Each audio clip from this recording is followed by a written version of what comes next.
नमस्कार, मैं हूं अंजलि और आप देख रहे हैं जनसंसार न्यूज। आइए जानते हैं वो 10 बड़ी खबरें जो आज सुर्खियों में रही। नितिन नवीन के राष्ट्रीय अध्यक्ष बनने पर मध्य प्रदेश में बीजेपी ने जश्न मनाया। भोपाल प्रदेश कार्यालय में भव्य कार्यक्रम आयोजित हुआ। ढोल नगाड़ों, आतिशबाजी और गीतों के साथ कार्यकर्ताओं ने खुशी जताई, जिसमें मंत्री ऐदल सिंह कंसाना और विश्वास सारंग भी शामिल रहे। इस उत्सव ने संगठन में उत्साह और एकता का संदेश दिया तथा आगामी राजनीतिक तैयारियों पर भी चर्चा हुई। इंदौर में वनडे मैच के 27,000 से ज्यादा टिकट महज 1 मिनट में बिकने पर सवाल खड़े हो गए हैं। भाजपा के पूर्व पार्षद संजय कटारिया समेत क्रिकेट प्रेमियों ने कलेक्टर से टिकट बिक्री सिस्टम की जांच की मांग की है।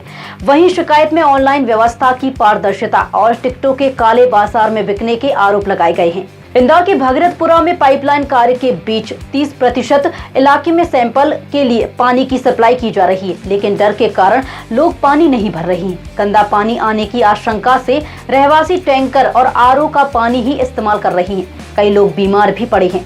वहीं पार्षद के अनुसार 70% काम पूरा हो चुका है और अगले 8 दिनों में सप्लाई सामान्य होने की उम्मीद है। पूर्व मुख्यमंत्री और कांग्रेस सांसद दिग्विजय सिंह ने भाजपा आरएसएस पर हमला करते हुए कहा कि वे हिंदू धर्म नहीं बल्कि हिंदुत्व की राजनीति कर रही हैं। उन्होंने कहा कि हिंदुत्व कोई धर्म नहीं बल्कि पहचान है और इसके जरिए लोगों को डराकर बांटा जा रहा है। दिग्विजय सिंह ने समाज में बढ़ते धार्मिक और मोहल्ला स्तर के बंटवारे को देश के लिए खतरा बताया।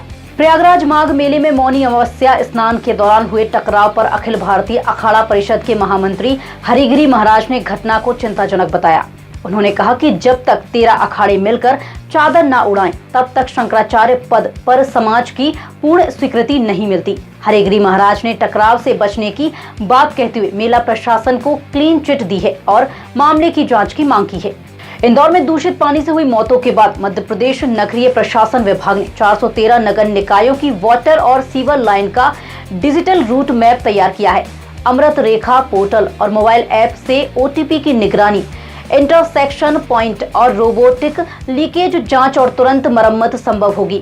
फील्ड इंजीनियर मोबाइल ऐप से वेरिफिकेशन और रिपेयरिंग करेंगे, जिससे पूरे नेटवर्क की ऑनलाइन और ग्राउंड मॉनिटरिंग होगी। मध्य प्रदेश की ग्राम सभाओं में 24 से 28 जनवरी तक पंचायत और ग्रामीण विकास विभाग द्वारा तिथि भोज, सोलर ऊर्जा, मनरेगा, पोषण और स्वच्छता योजनाओं पर चर्चा होगी। ग्राम सभा में ग्रामीण रोजगार, जल गंगा संवर्धन, पर्यावरण, महिला सशक्तिकरण और पशुपालन पर भी फोकस रहेगा। सरकार ने नए हितग्राही चयन, ई-केवाईसी, जेंडर फोरम और बच्चों के पोषण, स्वास्थ्य व शिक्षा कार्यक्रमों की प्रगति पर विचार करने के निर्देश दिए हैं। पूर्णिया सांसद पप्पू यादव ने बागेश्वर धाम के पीठाधीश्वर धीरेन्द्र शास्त्री पर तीखा हमला करते हुए उन्हें चोर उचक्का बताया और उनके बयानों को सनातन से जोड़ने से इनकार किया। पटना एयरपोर्ट पर पत्रकारों से बातचीत में उन्होंने धीरेन्द्र शास्त्री के साथ कथावाचक इंद्रेश उपाध्याय पर भी तंज कसते हुए धार्मिक ढोंग का आरोप लगाया।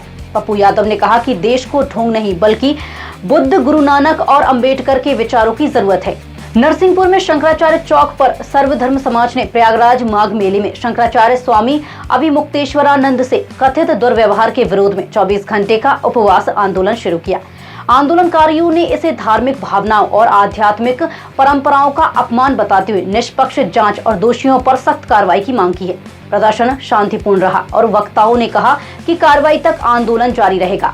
मध्य प्रदेश में सर्दी से फिलहाल राहत है और न्यूनतम तापमान पिछले 2 दिनों में करीब 4 डिग्री बढ़ा है, लेकिन जनवरी के आखिर में फिर तेज ठंड लौट सकती है। मौसम विभाग के अनुसार 21 जनवरी के बाद सक्रिय पश्चिमी विक्षोभ का असर एमपी के उत्तरी हिस्सों में बादल और हल्की बारिश के रूप में दिख सकता है।